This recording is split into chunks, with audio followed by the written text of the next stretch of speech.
ఉన్న నిజాన్ని మాట్లాడితే ఈ చిల్లర మాటలు ఎందుకు మాట్లాడుతున్నావు?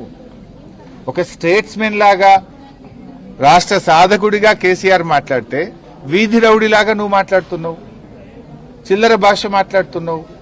ప్రజలు నిన్ను ముఖ్యమంత్రిగా నీకు అవకాశం ఇచ్చింది ఈ చిల్లర మాటలు వినడానిక? చిల్లర మాటలు కాదు కదా, ఈ బడి పిల్లలకు బుక్కడి అన్నం పెట్టే తెలియలేదు నీకు. ఎప్పుడన్నా నువ్వు బడికి పోయి పిల్లలతో మాట్లాడితే కదా. ఇప్పుడు నేను ఈ పిల్లలు అనాథ పిల్లలు. ఇవాళ క్రిస్టమస్ పండుగ రోజు ఈ అనాథ పిల్లల పరిస్థితి ఏంది, ఆ పిల్లలతో కలిసి భోజనం చేద్దామని నేను ఇక్కడికి వచ్చాను. ఆ పిల్లలకు కాస్మోటిక్ ఛార్జెస్ లేవు, 4 నెలలకెళ్ళి మెస్ బిల్లులు లేవు.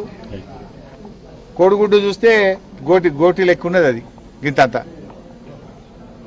నువ్వు మాట్లాడుతావు ఓ గ్రీన్ ఛానల్, ఇప్పటి నుంచి గ్రీన్ ఛానల్లో పెట్టినాయి. ఇక మొత్తం హాస్టళ్లకు పైసలు బరాబర్ గ్రీన్ ఛానల్లో పడతాయా? నువ్వు పడ్డాయా గ్రీన్ ఛానల్లో? గ్రీన్ ఛానల్లో పడితే మరి 4 నెలలకెళ్ళి ఎందుకు పెండింగ్లు ఉన్నది?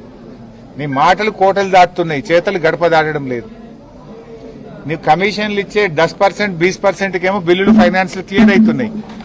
ఎస్సీ ఎస్టీ బీసీ పిల్లల బిల్లులేమో క్లియర్ గా, ఎందుకంటే పిల్లలు కమిషన్లు ఇయ్యరనే కదా నీకు 20% కమిషన్ రాదు కదా. పిల్లలకు కాస్మోటిక్ ఛార్జెస్ ఇస్తే కమిషన్లు ఇచ్చేటోళ్ళకేమో బిల్లులు ఇస్తారు, కాస్మోటిక్ ఛార్జెస్. ఈ పిల్లలు కమిషన్లు ఇయ్యలేరు కనుక వీళ్ళ బిల్లులు పడాయా? కమిషన్ల రాజ్యమేనండి ఇది. నువ్వే చెప్పినావు కదా పోయినసారి, మేము హాస్టళ్ల బాట బట్టి, గురుకులాల బాట బట్టి పిల్లల ఇబ్బందులను మీ ప్రభుత్వం దృష్టికి తెస్తే నువ్వేం మాట్లాడినావు? లేలే ఇప్పటి నుంచి అంతా గ్రీన్ ఛానల్, పైసలు పడకపోతే తోలు తీస్తా, తోడకలు తీస్తాను. ఇప్పుడు ఎవరి తోలు తీయాలి? నీ తోలు తీయాలి, నీ తోడకలు తీయాలి. ఇప్పుడు నువ్వు చెప్పుడు పైకి చెప్తున్నట్టు లోపలికి వెళ్ళి ఇత్తలేనట్టు నువ్వు. ఇప్పుడు ఎవరు తోలు తీయాలి, ఎవరు తోడకలు తీయాలి అడుగుతున్నా రేవంత్ రెడ్డిని. నువ్వే కదా విద్యాశాఖ మంత్రివి, నువ్వే కదా ఫెయిల్యూర్ ముఖ్యమంత్రివి. మరి ఎవరి తోలు తీయాలి, ఎవరి తోడకలు తీయాలని అడుగుతా ఉన్నా. చిల్లర మాటలు మాను.